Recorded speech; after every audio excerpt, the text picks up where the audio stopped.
Welcome to Swanson Reed's presentation on a recent R&D decision handed down by the Administrative Appeals Tribunal of Australia, the AAT, in December 2023. The case, Active Sports Management Proprietary Limited and the Industry of Innovation and Science Australia, or ISA, involved an R&D entity attempting to claim activities related to the development of a customised basketball shoe. This presentation has been based on the AAT case description, which can be found on the AAT's website. Also, Swanson Reed has written up a recap on the matter available on our website. The links can be found in the video description. We'll start with some background information, then the case itself, then the significance of this ruling and key learnings from it. For some background, Active Sports Management carries on a business which includes importing and selling sports apparel, footwear, accessories, hoodies and tracksuits, among other things.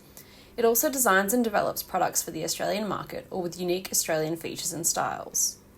For the 2015-16 and 2016-17 years, Active Sports Management registered activities under the R&D tax incentive related to the development of a customised basketball shoe, referred to as the Delhi One, to suit the personal requirements and playing style of a famous Australian professional basketball player who at the time played in the NBA. Core R&D activities for those years included prototyping for tests and experiments, and other tests and experiments. In 2019, ISA determined that these activities were neither core nor supporting R&D activities, and the matter was then taken to the AAT. There's a couple of overarching points to the case to highlight as background information. Firstly, it was noted during the case that there is a significant degree of overlap between the claimed activities and how they are described in the registration forms. Each refers to the process of developing prototype shoes and testing them to obtain feedback for the development of the Delhi One. Also, prototyping appeared to have involved the manufacture of each prototype by Peak Shoes Co. Limited, or Peak, in China. And finally, along with the statement from the director, Active Sports Management submitted a document noting the development history of the shoe, outlining 6 prototypes manufactured by Peak, photographs and videos of iterations, and chat and email messages discussing the iterations. Oz Industry and the AAT, however, found no evidence of the work undertaken by Peak, and some inconsistency regarding the description of Prototype 1. There are several points of note and important extracts from the AAT ruling. On the need for technological unknowns within a core activity, the AAT said, "It is unclear precisely what unknown outcome the applicant was seeking to determine, other than to create a basketball shoe which satisfied the subject player's specific requirements. I am not convinced this is an outcome directed to a technical or scientific uncertainty. It is a subjective outcome and one outside the control of the applicant." It was also noted that based on the evidence provided, it was unclear what modifications were made between prototypes. The AAT said the descriptions of the modification in the development history are in very general and vague terms. Even so, the general outcomes could have been known in advance. Regarding the need for core activities to involve experimentation, it was noted that no hypothesis was described, but several were asserted from the development history document provided during the case. To this it was said, "There is no contemporaneous evidence that the applicant formulated these asserted hypotheses before carrying out either the manufacture of each prototype or the testing of each prototype. The need for contemporaneous evidence of the formulation of a hypothesis is especially important, given it is the essential starting point of the activities and identifies the outcome sought to be achieved." The AAT also noted in this instance that the evidence does not demonstrate how each hypothesis was tested on each iteration of prototype and how the outcomes were recorded and observed. It also appears on the evidence that feedback provided by the subject player on certain prototypes did not relate to the asserted hypothesis.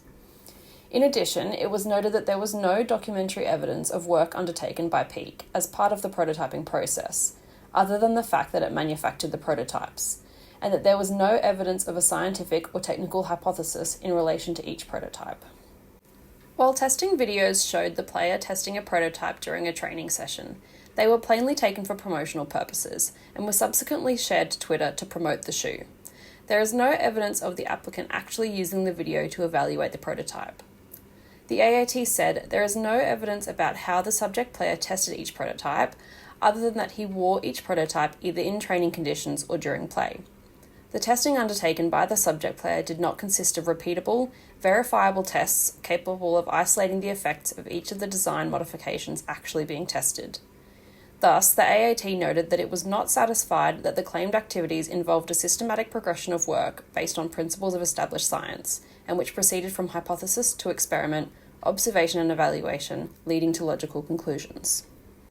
In regard to a core activity needing to be undertaken for the purpose of knowledge generation, active sports management asserted that the addition of the mesh to the upper was new knowledge.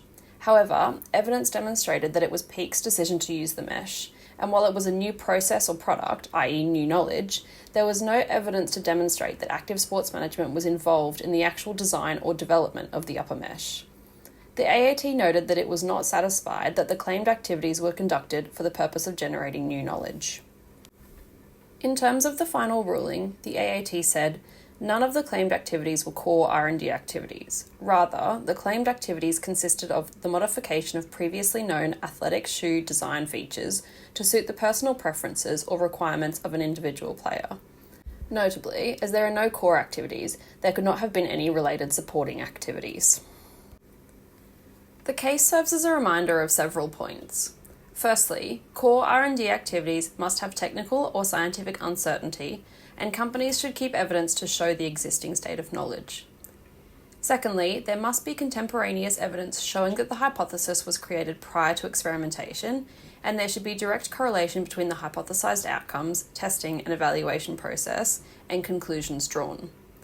Documentation and evidence submitted to support the application must also be for the purpose of testing the hypothesis, and not for other purposes such as promotion. Thirdly, experimentation must be based on established scientific principles, rather than akin to a trial and error process. And finally, new knowledge must be sought from the exploration of the hypothesis, and must not be a mere application of existing knowledge. Additionally, while this case looked solely at the eligibility of activities, it's also important to note that if any R&D activity was undertaken overseas, companies must lodge and attain an overseas finding approval. This case again highlights the importance of documenting and assessing activities in accordance with the program regulator guidance, so as to minimise the likelihood of ending up in a dispute with the regulators. That concludes Swanson Reed's presentation on the recent AAT case of active sports management and ISA. Should you have any questions, feel free to get in touch with our office. There's also additional material on recent cases and R&D legislation and guidance available on our website, as well as the following websites. Thank you.